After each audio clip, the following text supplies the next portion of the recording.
armed with the authority of Anu and the other commanders. Nusku went to the encamped mutineers. Who is the instigator of battle? He asked. Who is the provoker of hostilities?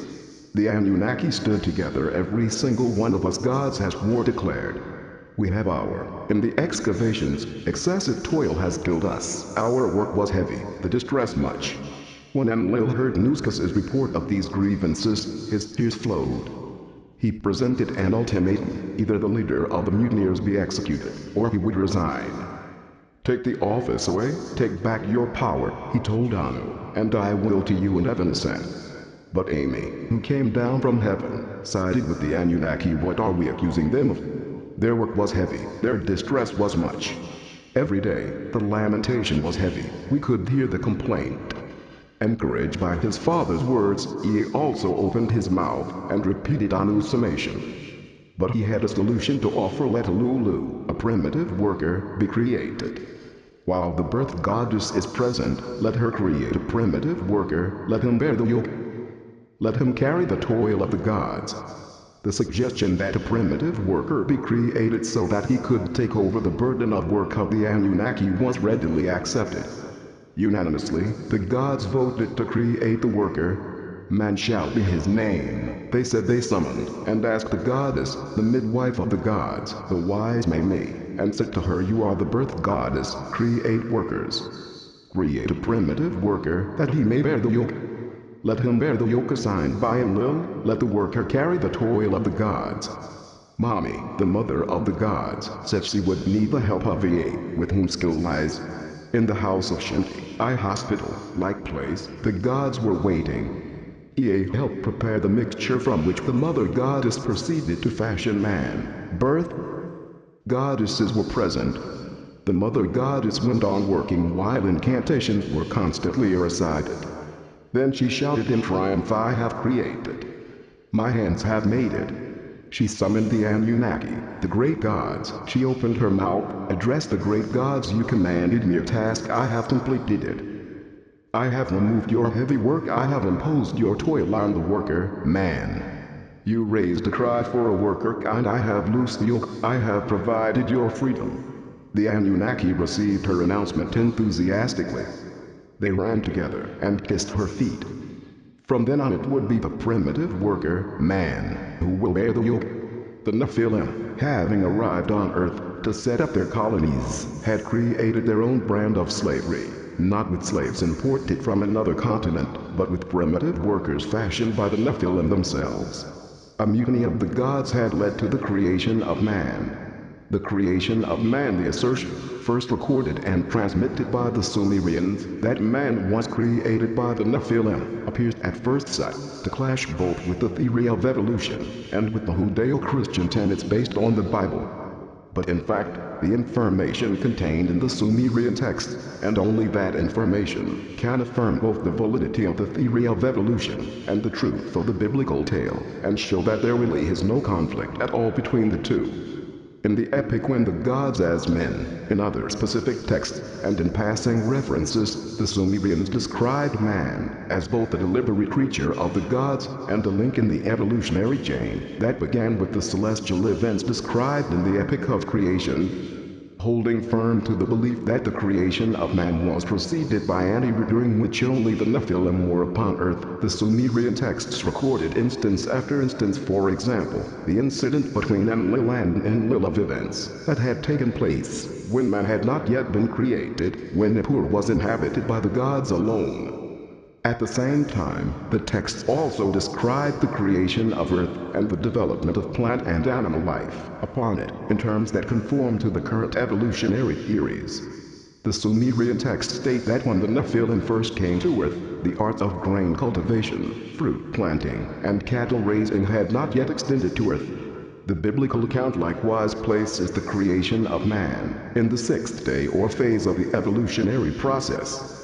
The book of Genesis, 2, asserts that at an earlier evolutionary stage no plant of the clear field was yet on earth, no herb that is planted had yet been grown, and man was not yet there to work the soil.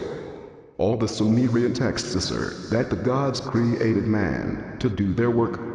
Putting the explanation in words uttered by Marduk, the creation epic reports the decision: I will produce a lowly primitive, man shall be his name.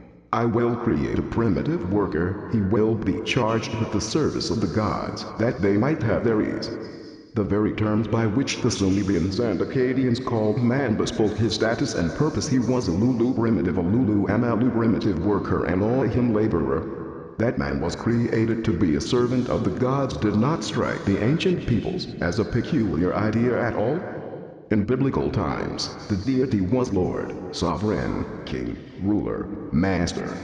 The term that is commonly translated as worship was in fact a deity work. Ancient and biblical man did not worship his God, he worked for him. No sooner had the biblical deity, like the gods in Sumerian accounts, created man, and he planted a garden, and assigned man to work there, and the Lord God took the man, and placed him in the Garden of Eden, to till it, and to tend it. Later on, the Bible describes the deity strolling in the garden in the breeze of the day, now that the new being was there to tend the Garden of Eden. How far is this version from the Sumerian texts that describe how the gods clamored for workers so that they could rest and relax? In the Sumerian versions, the decision to create man was adopted by the gods in their assembly. Significantly, the book of Genesis, purportedly exalting the achievements of a sole deity, uses the plural Elohim, literally, deities, to denote God, and reports an astonishing remark: and Elohim said, let us make man in our image, after our likeness. Whom did the sole but plural deity address, and who were the us in whose plural image and plural likeness man was to be made? The book of Genesis does not provide the answer. Then, when Adam and Eve ate of the fruit of the tree of knowing, Elohim issued a warning to the same unnamed colleagues: behold, man has become as one of us, to know good and evil. Since the biblical story of creation, like the other tales of beginnings in Genesis, stems from Sumerian origins, the answer is obvious. Condensing the many gods into a single supreme deity, the biblical tale is but an edited version of the Sumerian reports of the discussions in the assembly of the gods. The Old Testament took pains to make clear that man was neither a god, nor from the heavens. The heavens are the heavens of the Lord, unto mankind he hath given. The new being was called the Adam, because he was created of the Adama, the earth's soil.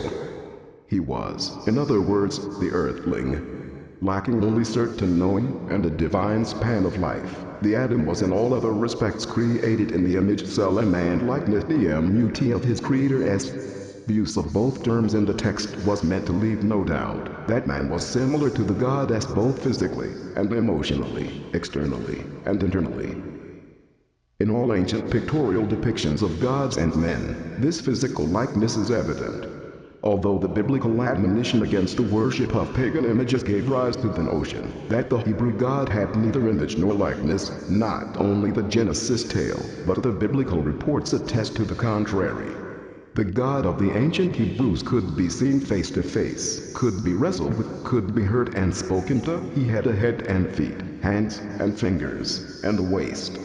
The biblical God and his emissaries looked like men, and acted like men, because men were created to look like and act like the gods.